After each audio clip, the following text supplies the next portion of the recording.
Right now at 6 on Connecticut's news station, a weather watch alert for continued smoke across the skies. Team coverage coming up. And what experts say you should do to protect you and your family from the wildfire smoke. Also, the legislative session is now over in Connecticut. So what bills did and didn't pass? Fox 61's Brooke Griffin will take a closer look. Fox 61, Connecticut's news station, begins with a weather watch alert. 6 o'clock, good morning to you. Thanks for being with us. The smoke from Canada's wildfires still creating dangerous conditions all across our state. We are glad you're starting off your day with us here on America Areas. And I'm Tim Lammers. That being said, as we turn over to meteorologist Matt Scott, I think things have gotten a little less intense, man. It almost looked like the moon was white today. Well, I was thinking that but as well. It's still not good. Driving in on 91, where you normally see the skyline kind of pop up, it was quite filtered out from even a mile or two. So things are improving, but it's going to take a little while before we see that fully. The smoke continues to filter throughout the state today. There's thicker haze this morning. It does lessen as we go through the afternoon. Friday to Sunday, slowly we get better air quality. Air quality alert still in effect for the entire region as this northwestern flow continues to punch in smoke directly from Ontario, Quebec, Ottawa. This is just not pretty. And as you can see down the line, where you see the reds, that's some pretty thick haze, but it does push down throughout the afternoon, and then overnight will continue to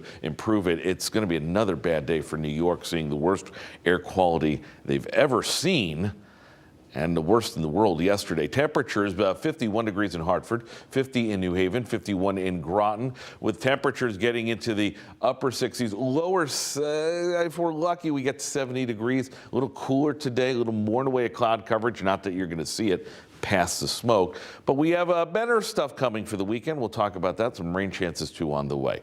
All right, let's talk about this smoke, because if you were outside at all, we had just a miserable time out there yesterday. That's going to affect the drivers too. We talked about recycled air probably being what you need as you get through the morning rush, because it is tough out there to breathe. Yeah, roll up the windows, definitely. We don't want to be exposing ourselves to this we want to be exposing ourselves to this as little as possible. So roll up the windows and make sure that everyone's staying safe out there.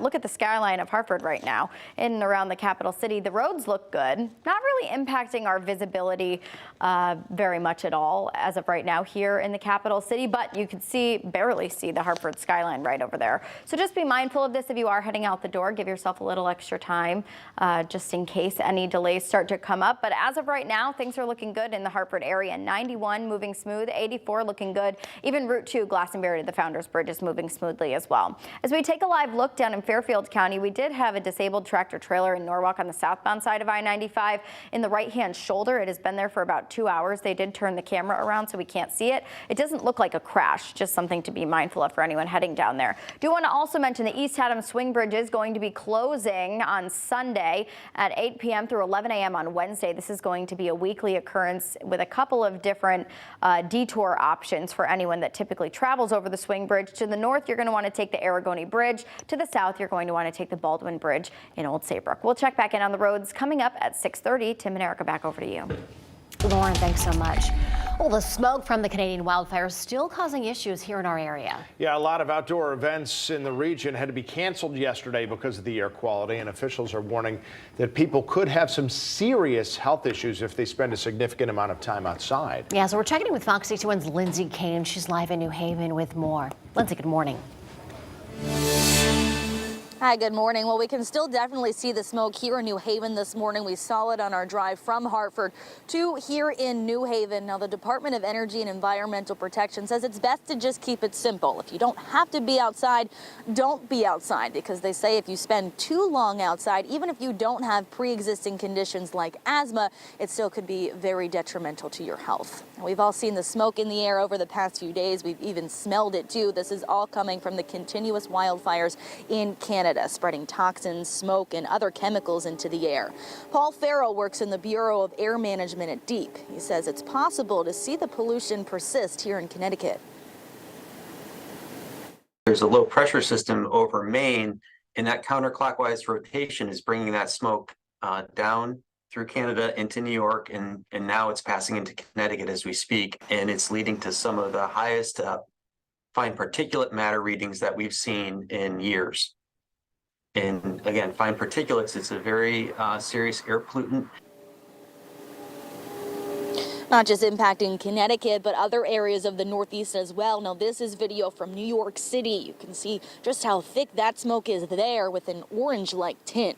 Again, officials say it's best for everyone to stay inside. Yesterday, the CIAC rescheduled its state tournament games to make sure kids weren't playing outside in the smoke.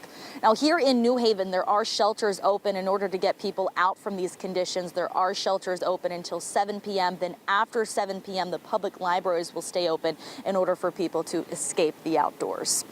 Live in New Haven this morning, Lindsay Kane, Fox 61, Connecticut's news station. All right, Lindsay, thanks so much.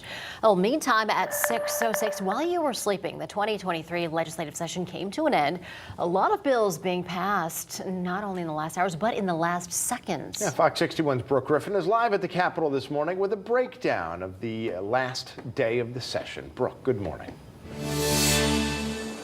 Good morning to you both. Midnight marked the official end of the 2023 legislative session, and state leaders said there was no time to waste when it came to making sure that the legislation that they wanted to be heard during this session actually made it out to the floor to be talked about. Now, in the last few hours, senators passed more than 40 bills and sent them off to Governor Lamont's desk for a signature. Now, those bills were relating to women's rights and healthcare accessibility, children's mental health needs, education, better monitoring of domestic violence offenders, school construction, opiate addiction, and much, much more. Senators from both sides of the political aisle say they're proud of the work that was accomplished this year. Many of them very specifically mentioning the $51 billion budget that passed earlier this week.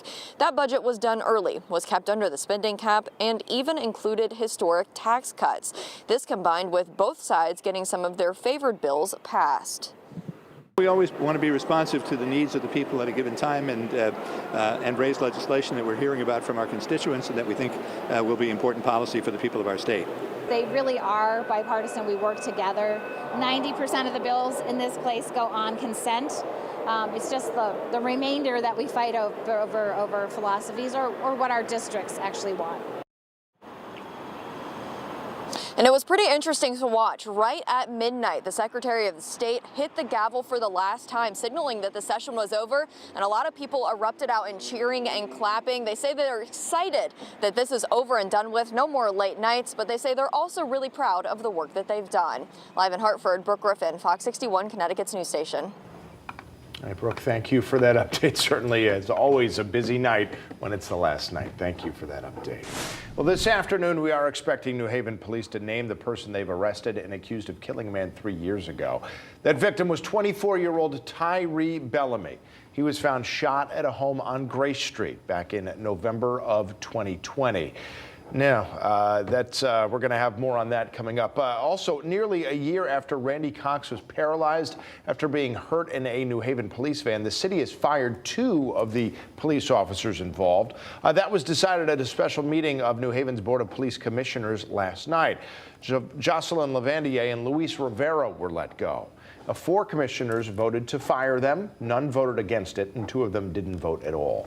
This comes after Chief Carl Jacobson recommended that all 5 officers involved in the case be fired. In a statement, Mayor Justin Elliker said last night's vote is another step towards accountability and justice for the Cox family. It was around this time last year that Officer Oscar Diaz was driving the van carrying Cox when he stopped quickly. Cox's head crashed into the back of the van. Lavandier, Rivera, and 2 other officers handled Cox afterward. They're accused of mocking him and dragging him by his feet to a holding cell before he was eventually taken to a hospital. All 5 officers in the case pleaded not guilty back in January to misdemeanor charges of reckless endangerment and cruelty. The board will vote on the futures of Diaz and Sergeant Betsy Segee later this month. The 5th officer involved, Ronald Presley, has since retired. Also happening this morning, Derby City Hall is expected to reopen after a bit of a stinky situation yesterday. So a lot of people are wondering what happened. Well, a sewer pipe broke there, but according to the city's Facebook page, repairs were made and City Hall will reopen at 8:30 this morning.